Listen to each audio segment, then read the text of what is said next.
I shower, the water runs. Head and shoulder shampoo. Hiya. Welcome back to the channel.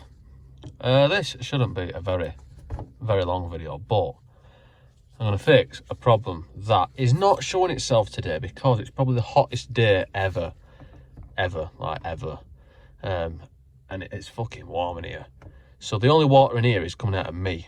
But this light, I've pulled it out, you see it's got a little thing there. If we look inside it, we can see, just unplug it nice and carefully. Right. Now, if we have a look at this, now I'm going to change the bulb as well, but I'll do that at the end of the video to compare. But if I squeeze them in and then pull it, it comes apart, and we can see, yes. And what that is from a leak.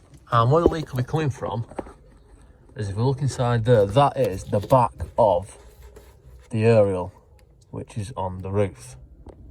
Which, if I can get it to focus, you can see there is a nut holding the aerial on. So, how do we fix that? I hear none of you asking. Well, outside of the car we can see that the aerial, which wobbles a little bit, we can see that this is the aerial, in fact. The water will be going underneath that aerial. Oh, by the way, you can change the actual aerial as well. That should unscrew.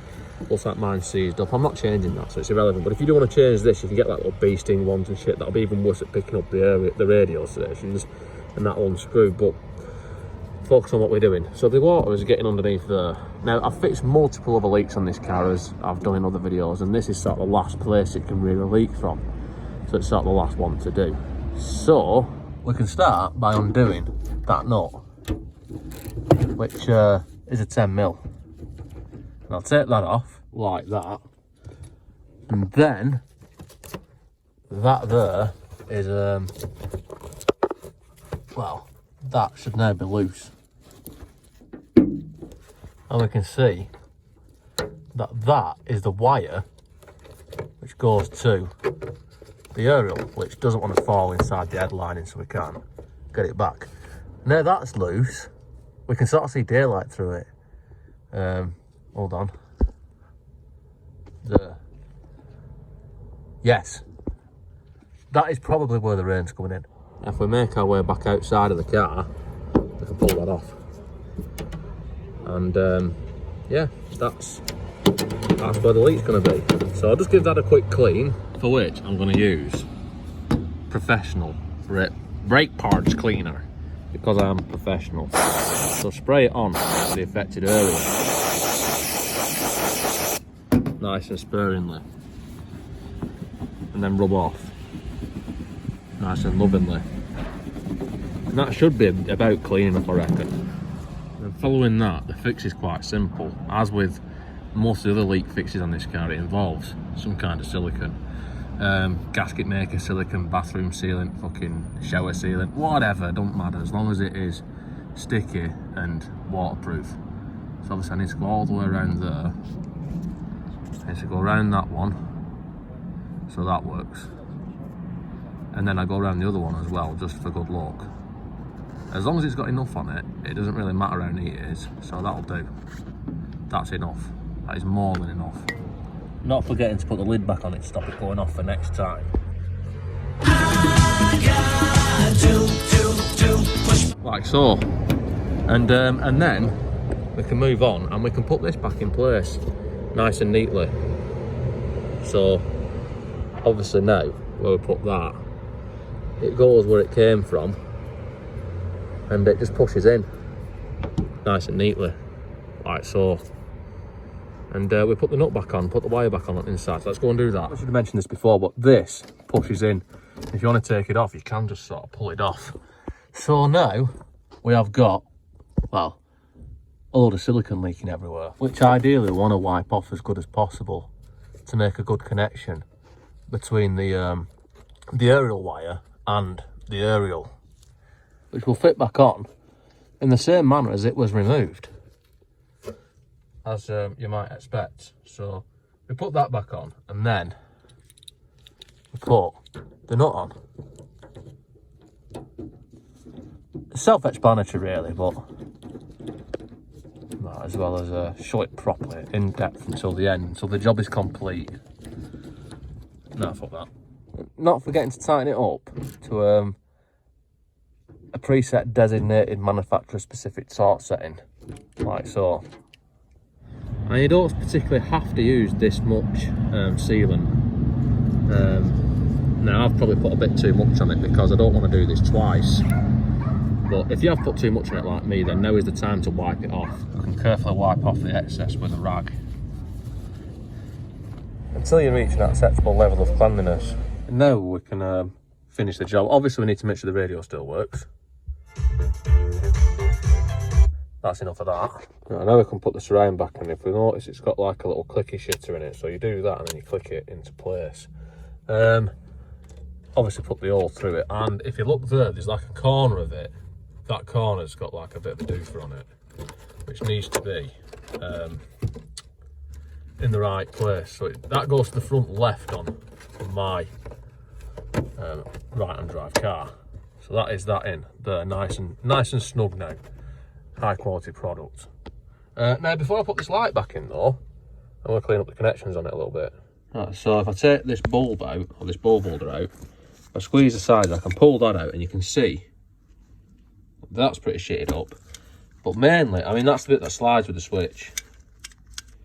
And if we see it, it's all sort of, well, corroded. So all I'm going to use is, well, when I've finished this as well and I put it back in, I'm going to put an LED bulb in it as well. But I'm not going to put it in yet. I'm going to compare it. I'm going to wait until it's dark and then I'm going to put it in. I'm going to compare the difference and see which one makes it, so you can see what you're doing better when you get in the car. Right, I need some of this metal polish on a rag, like so. And then I need to rub it on here, as you can see that I'm doing. I'll just keep on rubbing it on there until it comes clean. And when I say clean, I just sort of mean cleaner. So as you can see, the bits that matter are actually just them sort of raised bits, them pips there, and they make contact with those bits, which I'm going to give the same treatment to. And just rub it nice and lovingly and wait for a genie to come out. Or just until it's clean. So now that's clean, and that's clean-ish. I'm going to put it back together. Actually, you know what? I'm going to rinse it off first with a bit of brake pars cleaner. And fuck knows what happens at brake cleaner. I don't know where it is, but contact cleaner, that'll do. So I need to put this back together. Now that goes into there and just pushes in. And that's all there is to that. Switch should work. Let's put that back in the car. And then when it's dark, I want to swap it for that one, which looks really, if you look at that, it's quality. Look at it, that is just quality. I'll swap it with that one and compare the two. And first thing to do is to plug it back in and then see if it works, which it does seem to work. And when the door's open, it also works. So now, put that end in first. Oh look, put that end with the switch in first. Fuck off, it's all wires wanking up around it. And then you see there's a spring there, it just pushes in. That's it. That's the bulb in it for now anyway. And then, like I said, when it goes dark, I will try the lead, see if it's any better or worse. It's probably going to be worse because it's a cheap shit thing. But we'll find out, won't we? And now, as if by magic, it's actually night time. So, if we look at that, that is the normal 501 bulb. And if you look around the car, you can see that it's not very bright. But it looks worse on the camera than what it is, but it's still not that bright. So, I'm going to put the LED one in, and then I'll see what it looks like. So this is the LED bulb I've got. You can see nothing but the best quality. So I put that shitter in. I'll just pull this out the same as I did before. I use my camera to see what I'm doing. So I pull that out. Then there's a bulb there, which is probably going to be, yeah, that's going to be fucking warm. I need to pull that out, and then I need to put this one in. The thing is with this, it's an LED, so it'll only work one way around, including the name LED diode and that. Saying that, actually, I have had them where they have worked the other way around. So they must have like, the systems where they've worked the other way around must have like 2 in some sort of weird arrangement. So anyway, if it doesn't work now, we'll have to turn it around. Hopefully it's got a 50% chance, and hopefully it'll work. Yes. Right, so I'll place that back in there. Then I can make a comparison. Like, spot the difference. 1-4, we still active, we still. And the only real difference I can say is the colour temperature of the light. It's more white, as LEDs often are, than bulbs. It's a bit less yellow, but other than that, I would say that it isn't actually any brighter, or if it is, it's marginal. Not to say that you can't get LEDs that are brighter. I mean, this is just like the cheapest shit that is around, so, you know, you can get LEDs that are brighter. But, I mean, I'm going to leave it in because I can't bother changing it back, but it's no better. I'll put a side-by-side up just to compare, and I'll leave you with that. But that is all for this one, so don't forget to comment, like, and subscribe, and all the usual bullshit, and I will see you next time.